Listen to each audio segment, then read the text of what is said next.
Graça, paz e misericórdia da parte de nosso Senhor Jesus Cristo a você que nos acompanha para mais uma lição da nossa Escola Bíblica Dominical nesse terceiro trimestre do ano de 2020. Bem-vindo ao canal e hoje estaremos aprendendo a lição de número 2, Despertamento Espiritual, um Milagre. Esta revista, esta lição deste mês é o comentário do saudoso pastor Eurico Bernstein, que já dorme com o Senhor, e estaremos aprendendo sobre os princípios divinos em tempos de crise. Princípios divinos em tempos de crise. Estamos vivendo uma crise sem igual. Esta geração está experimentando um momento de crise, podemos dizer, jamais vista aqui no nosso Brasil. Mas, e essa lição, essa revista, ela vem no momento assaz oportuno. Portanto, vamos para a nossa lição e já quero deixar aqui para você, deixe aqui o seu like, compartilhe, divulgue e propague a palavra do Senhor Jesus. Esta lição, o texto da nossa leitura em classe está fundada em dois textos, que é o assunto desse trimestre, Esdras e Neemias. Hoje, adentrando a primeira lição, foi uma lição introdutória, e agora entrando basicamente nos livros de Esdras e de Neemias. O texto está em Esdras capítulo 1, versículos de 1 até o versículo 7, e no livro de Neemias, também capítulo 1, versículos de 1 a 3. O texto áureo, que é o texto de ouro, a base, o centro da nossa lição, está em Romanos, capítulo 13, e o versículo 11, que diz: E isto digo, conhecendo o tempo, que é já a hora de despertarmos do sono, porque a nossa salvação está agora mais perto de nós do que quando aceitamos a fé. E a verdade prática, que é a aplicação prática desse texto na nossa vida, o despertamento espiritual é uma consequência da submissão à vontade de Deus. Ou seja, todo despertamento espiritual, ele tem uma fonte, a fonte é o Senhor. E como que o Senhor age? Pelo seu Espírito Santo, onde? Na vida do homem, no coração do homem, na mente do homem, para que o homem busque ao Senhor. E assim começa-se toda a história de avivamento. Este é o caminho, é por este canal que começa. Logo de início, nós encontramos aqui a explicação no tópico primeiro: o despertamento espiritual emana do próprio Deus.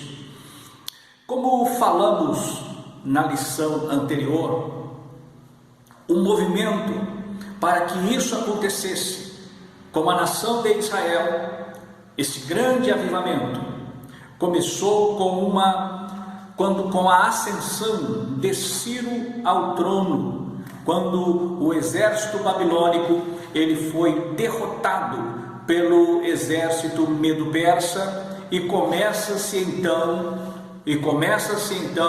o movimento para que Israel fosse liberto, para que Judá fosse liberto e regressasse para Jerusalém com o edito de Ciro. No sentido espiritual, o despertamento espiritual. As coisas humanas, elas podem ser explicadas, previstas e calculadas. As coisas humanas podem ser previstas, podem ser calculadas e podem ser explicadas. Porém, a operação do Espírito Santo de Deus não existe uma explicação ou um modo de entendermos, pois Deus não é para ser entendido, Deus é para ser crido. E nós cremos em Deus pela fé, através de nosso Senhor Jesus Cristo, através do Espírito Santo. O Senhor, muitas vezes as pessoas querem explicar um avivamento, as pessoas querem entrar por um caminho e mostrar o que é, como que se promove um avivamento. Primeiramente, o avivamento ele começa nos céus. Ele vem de lá. O Senhor ele olha para os corações dos homens que estão sobre a terra. E o Espírito Santo vem e fala a este ou a estes corações. A pessoa tem o livre arbítrio de obedecer ou não à voz do Espírito. Mas aquele que ouve a voz do Espírito e obedece à voz do Espírito, ele então passa a ser um instrumento de Deus para o início ou para a promoção de um grande despertamento espiritual, de um grande avivamento espiritual. Nós podemos encontrar isto no princípio da igreja. Os apóstolos estavam ali em Jerusalém, a igreja crescia e começou então a perseguição. E a igreja começou a ser perseguida, porém os apóstolos eram preservados da perseguição, mas os demais eram expulsos. E dentre aqueles que foram expulsos, 2 se destacaram dentre os diáconos. Aqueles diáconos, o primeiro dele foi Estevão, que acabou morto, apedrejado, por falar a palavra de Deus com ousadia, com intrepidez, e eles então reuniram um conselho e mataram a Estevão. Agora, o avivamento trazido em Samaria já foi levado através de Filipe, outro diácono, e eles não eram contados como apóstolos, eram diáconos. E nós vemos que o avivamento em Samaria começou através de Filipe. E onde Filipe passava, estava as marcas do avivamento, com a salvação, com as almas chegando para Cristo, os milagres acontecendo, curas miraculosas, pessoas sendo libertas através da pregação de Filipe. Porém, as pessoas ainda não haviam recebido o batismo com o Espírito Santo.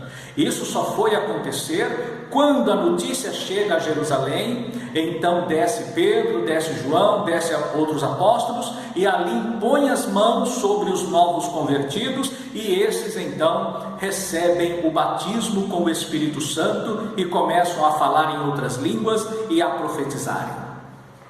Assim, o avivamento já estava começado. A igreja começou com um avivamento. Glórias a Deus. As finalidades, no tópico 2 da nossa lição, nós vamos aprender sobre as finalidades do avivamento. Qual é a finalidade do avivamento? A primeira finalidade que nós encontramos é a restauração, no caso da nossa lição, a restauração física de Israel. E o segundo, a restauração espiritual de Israel, trazendo para nós o avivamento.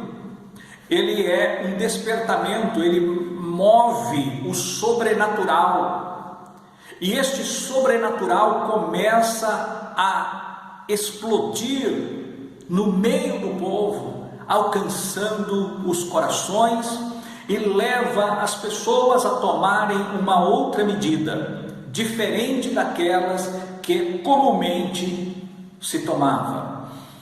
Nós encontramos na questão aqui, em se tratando de Israel, uma profecia que estava em Isaías, no capítulo 44, versículo 28, e também 45, de 1 a 6, quando fala da ascensão de Ciro, uma profecia que fora dada pela instrumentalidade de Isaías, e ele fala da vinda de Ciro, chama-o pelo nome, chama-o de servo. E quando diz a história de alguns rabinos, que quando Ciro adentra em Babilônia, os rabinos judeus antigos levaram o rolo do profeta Isaías, escrito há quase 200 anos antes, onde Ciro já era conhecido pelo nome, onde o Senhor fala: ainda que tu não me conheces, mas eu conheci, eu te pus o nome, te pus o sobrenome. e eu vou adiante de ti. E agora Ciro então compreende que tudo aquilo, que a sua vitória não foi com a sua espada, não foi pela sua estratégia de guerra, não foi pelo volume dos seus soldados, mas foi pela mão de Deus. Foi Deus quem o colocou ali, e o propósito de Deus fazê-lo ascender ao trono era justamente esse: devolver a liberdade para os cativos que estavam em Babilônia, para que voltassem para a sua terra, e não somente isso, reedificassem o templo que estava ali, que fora destruído por Nabucodonosor, e também para que reconduzisse ao templo os vasos sagrados que fora tirado da casa do Senhor por Nabucodonosor. Agora Ciro manda que tudo isso fosse restabelecido. Israel também aprendeu lá no cativeiro. Uma das lições mais fortes que Israel aprende no cativeiro foi o fato de não se deixar levar mais para a idolatria. Este pecado da idolatria, no sentido espiritual, o Senhor o qualifica como uma prostituição espiritual. No caso, Deus usa ali o profeta Oséias e fala do seu casamento, aquele casamento com aquela meretriz. E assim o Senhor exemplifica a nação de Israel. Nós encontramos lá em Ezequiel aquela visão daquelas duas meretrizes, Oola e Olibá, que eram comparadas a Israel e a Judá, que também pela sua idolatria estavam essas duas casas separadas do Senhor. Mas o cativeiro babilônico serviu para curar a nação de Judá, para curar os israelitas do pecado da idolatria. Assim, a finalidade do avivamento, a principal delas, é o abandono, a manifestação da graça de Deus, e com esta manifestação o abandono do pecado. Onde chega o Evangelho, o pecado sai e o Evangelho se sobressai. E a palavra de Deus, ela é fixada na mente e nos corações das pessoas que vão sendo impactadas pelo agir direto do Espírito Santo. Nesta questão, nós encontramos uma das coisas. Charles Finney, ele fala que um dos maiores sinais do avivamento não é aquelas palavras de prosperidade, de bênção, de riquezas materiais. O maior sinal de avivamento é confissão de pecados. Há pessoas que se assustam com a confissão, quando começa a acontecer confissão de pecados no meio da igreja. E as pessoas ficam preocupadas, mas quanto pecado está sendo revelado? Glória a Jesus por isso. Glórias ao Senhor Jesus por isso. O Espírito Santo, um dos símbolos do Espírito Santo é o fogo. Eu vou contar aqui, eu fui criado na roça. Trabalhei na roça há muitos anos. E quando nós íamos, preparava a lavoura, que terminava a colheita, e que íamos preparar para o ano seguinte, às vezes tinha muito mato, e havia cercas, de um lado e do outro. Então, o que meu pai, ele nos ensinava a fazer? A gente fazia, chamava aquela expressão que era usada na época, chamava acero. O que era o acero? O acero, a gente limpava a divisa da cerca, para que o fogo não saltasse para outro lugar, aonde a gente não queria que o fogo fosse, para outra propriedade ou para um outro local que nós não queríamos que o fogo alcançasse. Então a gente rapava, capinava, limpava aquele cerco, todo aquele cerco em volta onde ia atear fogo. Aí nós ateávamos fogo. E à medida que o fogo ia crescendo de todos os lados, o que acontecia? Naquela região tinha muita coisa, tinha muita cobra. E o que acontecia? As cobras passavam correndo do meio do fogo. Aonde os insetos, os bichos fugiam todos. O que é isso? No sentido espiritual.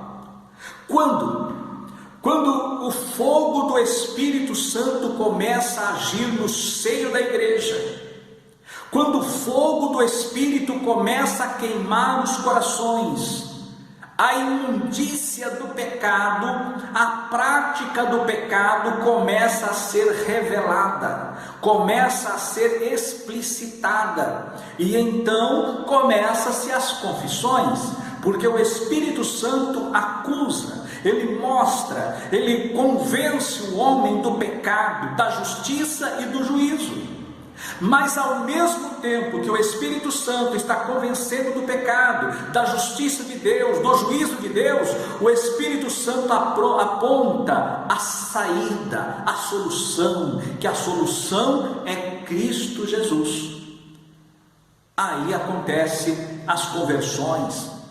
Às vezes a pessoa está na igreja 1 ano, 2 anos, 10 anos e ainda não se converteu, ainda não teve um encontro verdadeiro, genuíno com Deus. Daí a razão do Espírito Santo ele começar a agir para queimar, para tirar tudo aquilo que não presta. É uma das finalidades. Queimar o pecado não é te jogar a pessoa para fora. A verdade de Deus, que muitas vezes quando se ora na igreja, a oração é para que o Senhor arranque do meio o pecado, que o Senhor tire do meio tudo aquilo que provoca escândalo na obra do Senhor. E há pessoas que entendem errado, mas está orando para tirar as pessoas. Não é tirar as pessoas, é tirar o pecado que impede as pessoas de ser uma bênção na obra de Deus. O oposto da bênção é maldição. E quando você tira aquilo que provoca a maldição, acontece a manifestação da bênção.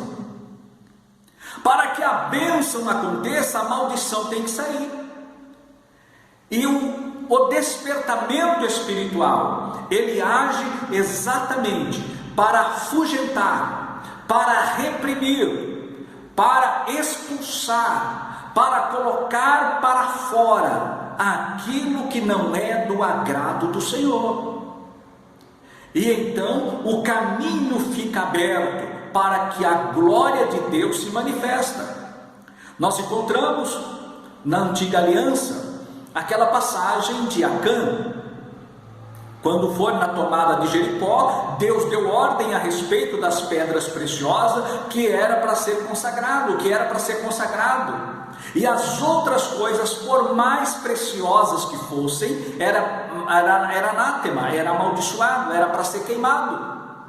Mas Acã, quando viu a cunha de ouro, 200 moedas de prata, e viu uma capa babilônica, ele pegou, levou para casa, escondeu na sua tenda. Quando o povo saiu para uma batalha contra Ai, era uma cidade frágil, e os filhos de Israel fugiram de diante dos seus inimigos. Josué passou o dia todo, com a cabeça entre as pernas, com o rosto no pó, clamando a Deus. E Deus, no final do dia, fala com ele: há pecado no meio do povo. E hoje há muitos lugares que não se pode pregar contra o pecado. Já ouvi pastores dizer: foi uma pancadaria, porque a palavra falou contra o pecado que havia na igreja. A repreensão ao pecado, à condição pecaminosa, não é pancadaria. É a operação de Deus, do Espírito de Deus, para a salvação das vidas, para a salvação das almas, para a salvação das pessoas. Porque a palavra, ela confronta a mente, ela confronta o coração, ela choca a pessoa para que a pessoa se desperta, para que ela saia daquela situação de morte e venha para uma situação de vida. O despertamento espiritual, ele vem justamente para confrontar a situação de pecado, porque uma vez confrontado o pecado é desmoronado e o caminho fica aberto para a operação de Deus, para o do Espírito de Deus agir no meio do povo. Assim, devemos sempre orar para que haja o despertamento no meio do povo, a saída do pecado, a manifestação do Espírito, e assim nós vamos experimentar o que é um avivamento. Uma vez confrontado o pecado, a situação de pecado, o caminho abre-se para a manifestação do avivamento. O avivamento de Deus, o avivamento espiritual é um milagre, é um verdadeiro milagre. Nós vamos ver agora no tópico 2 e também no tópico 4, ou melhor 3 e 4, o 3 fala: Deus cumpre as suas promessas. A promessa de Deus, quando Deus faz promessa, o interessante é que as maiores e mais profundas promessas que Deus fez foi justamente na hora da mais profunda situação de miséria, de decepção, de pecado que o povo estava vivendo. Quando o Senhor usou o profeta Jeremias em Jerusalém, a cidade estava cercada, sitiada pelos babilônios. O templo em breve seria derribado, seria incendiado. E o Senhor manda para eles uma palavra de esperança. Quando aquele povo vê o cumprir das promessas, ou melhor, do juízo que o próprio profeta havia dito, e que fora rejeitado pelo rei Zedequias, então, quando acontece aquilo que o profeta falou, mesmo com a sua prisão, o ser lançado no calabouço, a palavra de Deus continuou viva. E no momento deste, Jeremias abre a sua boca e manda uma mensagem, dizendo: há muito o Senhor me apareceu e me disse: com amor eterno eu te amei, e com benignidade te atraí. O Senhor disse ainda, isso no capítulo 31, no capítulo 33, nós encontramos ali o Senhor falando: clama a mim, responder-te-ei, anunciar-te-ei coisas grandes e firmes que não sabes. Nós encontramos ainda na mesma linha, o profeta, Deus usando o profeta para dizer a ele, dizer ao povo de Jerusalém, ao povo de Judá: reprime a tua voz de choro, porque há esperança para o teu futuro. Quando o povo achou que tudo estava acabado, Deus vem com uma mensagem de ânimo, de revigoramento espiritual. E este Deus, Ele cumpre as suas palavras. Porque nós encontramos lá em Números, dizendo que o Senhor não é o homem para que minta, nem filho do homem para que se arrependa. Diria o Senhor e não faria. Porque as palavras na boca de Deus são verdadeiras. Ainda que seja o seu cumprimento em tempos longínquos, mas ela nunca deixará de ser cumprida. Isaías não viu o cumprimento das suas palavras, mas hoje nós testificamos o cumprimento das palavras do profeta Isaías, lá escrito no capítulo 66 e no versículo 8. Nós vemos nesta geração o cumprimento de Isaías. Nós vimos nesta geração o cumprimento das profecias de Zacarias. Mais de 2000 anos. Mas aqui está o cumprimento da palavra. Israel voltou a ser nação. Jerusalém, uma pedra pesada para todos os povos. Deus vela pelo cumprimento da sua palavra. Mas o assunto é o avivamento. Avivamento. O que dizer? Hoje a nossa igreja evangélica Assembleia de Deus, ela é fruto do avivamento da Rua Azusa, que iniciou-se no século passado, no princípio do século 20. E nós vimos que no final do século 19 para o século 20, do século 19 para o século 20, houve um grande avivamento.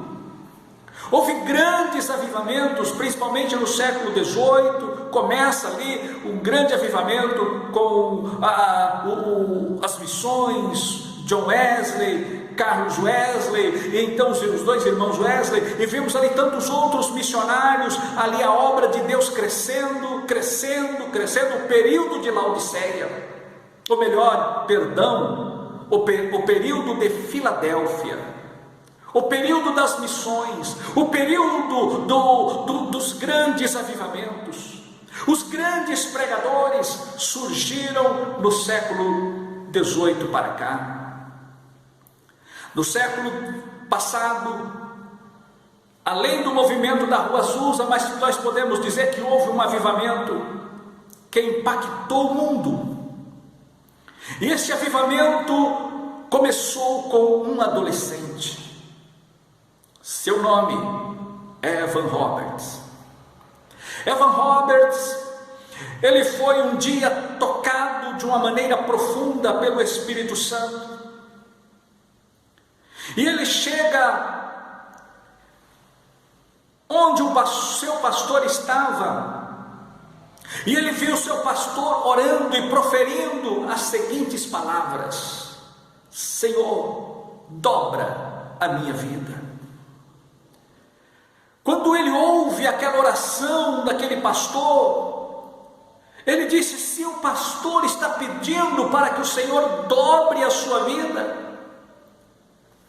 e eu que sou jovem, o Senhor precisa me quebrar, me moer e fazer de novo. E de repente ele ainda chega num domingo e fala com o seu pastor, ele estava na cidade de Lagoa, e ele vai até o seu pastor e diz que estava em uma outra cidade, e fala: olha, eu estou com um sentimento, não sei se é ou não de Deus, mas eu estou com o sentimento de orar. Aí o pastor disse: olha, se o teu sentimento é para oração, seguramente Deus está. Porque se tem algo que o inimigo das nossas almas não gosta, é de oração.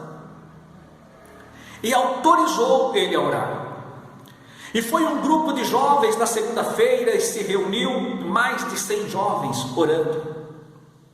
Na terça-feira já estava um grupo maior de irmãos orando, um grupo de irmãs. Na quarta-feira toda a igreja estava naquela campanha de oração. No final de semana os comércios fecharam, porque o povo estava ansioso para ter uma comunhão com Deus. E este jovem, juntamente com a irmã que louvava a Deus, seus irmãos que ajudavam no louvor ao Senhor, ele começa então um trabalho evangelístico. E algo impacta o país de Gales. Aleluia. Em 6 meses, mais de 100 mil almas haviam aceitado ao Senhor Jesus, se rendido ao Senhor Jesus para a salvação. 2 anos depois, em 1906, fora feito um levantamento a respeito daquele avivamento de 1904. E constatou-se que 80% das pessoas que vieram para a igreja durante aquele período, aquela campanha de Evan Roberts, que vieram para a igreja, estavam ainda firmes, servindo a Deus. Isso que estavam firmes na igreja local, sem contar os outros que estavam envolvidos com o trabalho, com a obra missionária. A verdade é que o país de Gales, a Inglaterra, foi totalmente impactados pelo poder do Evangelho através de um jovem Evan Roberts. E Deus, Ele tem um compromisso, porque Deus não escolhe o homem pela idade, Deus escolhe o homem pela sua postura, pela sua posição. Mas quando isso aconteceu com Evan Roberts, ele levantava a 1h da manhã e orava até às 5h da manhã. Dormia, deitava-se, dormia e levantava, acordava às 9h da manhã e orava novamente até ao meio-dia. 7 horas de oração por dia. Esta foi a vida de oração de Evan Roberts. Por outro lado, no século antes, no século XIX, nós temos uma outra história de um outro jovem que foi um dos maiores ganhadores de alma que este sol já cobriu, chamado Charles Finney. Finney foi aquele homem que também impactou a sua geração através da oração, como já falamos na escola anterior. Finney, quando ele se casa, ainda jovem, 26 anos de idade, ele trabalhava no escritório como advogado, mas de repente o Espírito Santo começou a impulsionar para que ele fosse orar. E ele então começou a orar, de repente ele fecha a porta do escritório, mas aí ele começou a sentir algo mais forte, ele fecha o escritório, vai para um bosque, um bosque que tinha próximo ali, e lá no meio daquele mato ele começa a orar, e ali o Senhor o batiza com o Espírito Santo. Quando ele sai daquele bosque, entrou como advogado, e saiu como um dos maiores avivalistas da história. A partir dali a vida de Finney mudou. Ele deixou as leis do homem para cuidar da lei do Espírito e da vida.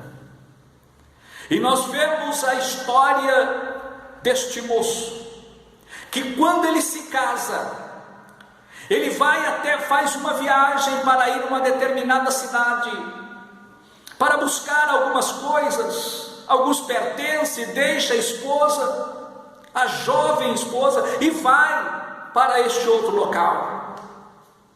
Quando ele chega para apanhar as suas coisas, alguém lembra, porque ele já havia passado por ali fazendo um trabalho evangelístico, e as pessoas pediam para que ele ficasse e pregasse.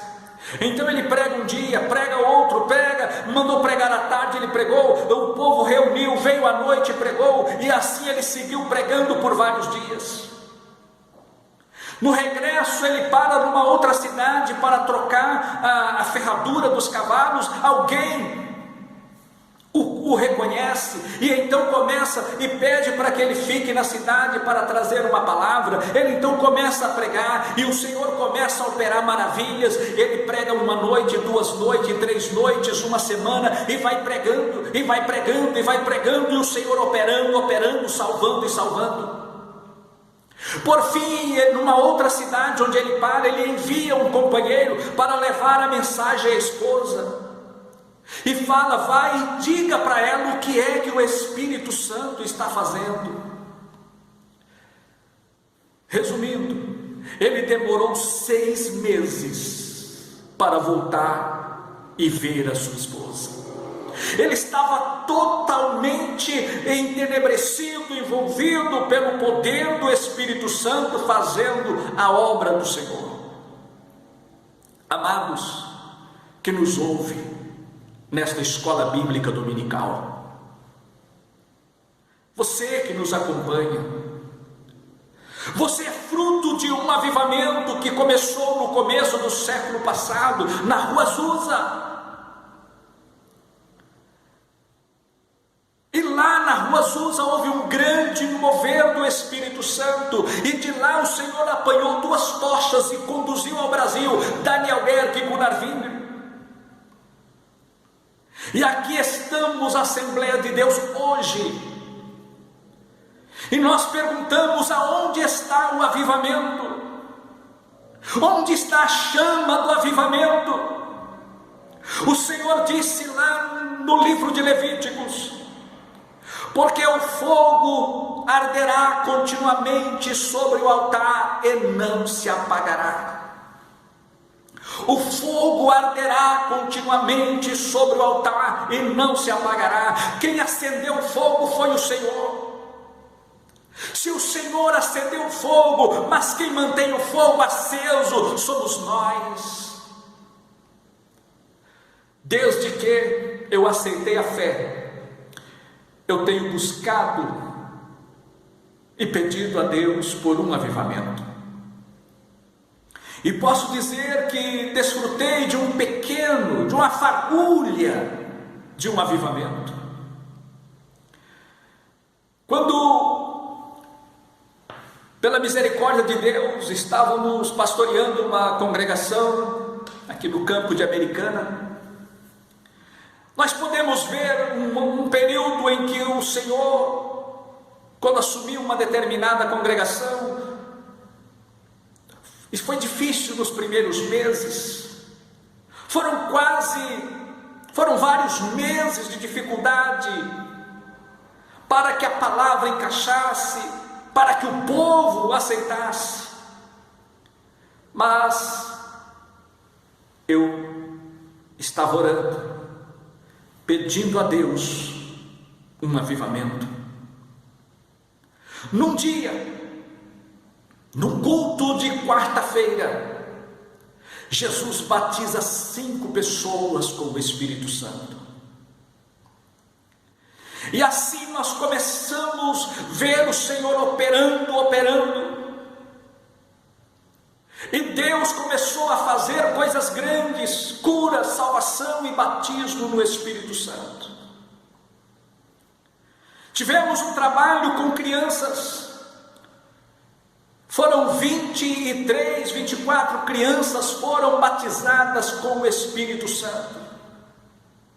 No final do culto, um dos irmãos chegou para mim. Ele tinha 3 filhas, crianças ainda, de 7 anos, talvez daí para baixo, não mais que isso. A mais velha não tinha mais que 7 anos. Ele chegou para mim e disse: pastor, o que eu faço? Porque as minhas filhas foram batizadas com o Espírito Santo, estão chorando, não aguentam andar. Tivemos que preparar alguém para levar esta família para casa, porque o Senhor batizou, encheu aquelas crianças com o Espírito Santo. Quando falamos de avivamento, estamos falando de milagre espiritual. Não é coisa do passado, é coisa para agora, é coisa do presente. Muitas vezes os sensacionistas dizem que foi apenas para o período apostólico. Não existe mais. Existe sim. Eu sou testemunha, você que me ouve é testemunha da autenticidade, da veracidade e da atualidade dos dons espirituais. Aleluia. Louvado e engrandecido é o nome do Senhor para sempre.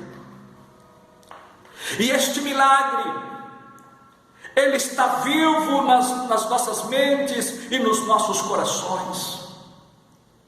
Pedro, quando disse, pegou a palavra e pregou para aquelas pessoas e disse, falou a respeito do profeta Joel. Ele diz: vede o que diz o profeta Joel, esta profecia se cumpre hoje, diante dos vossos olhos.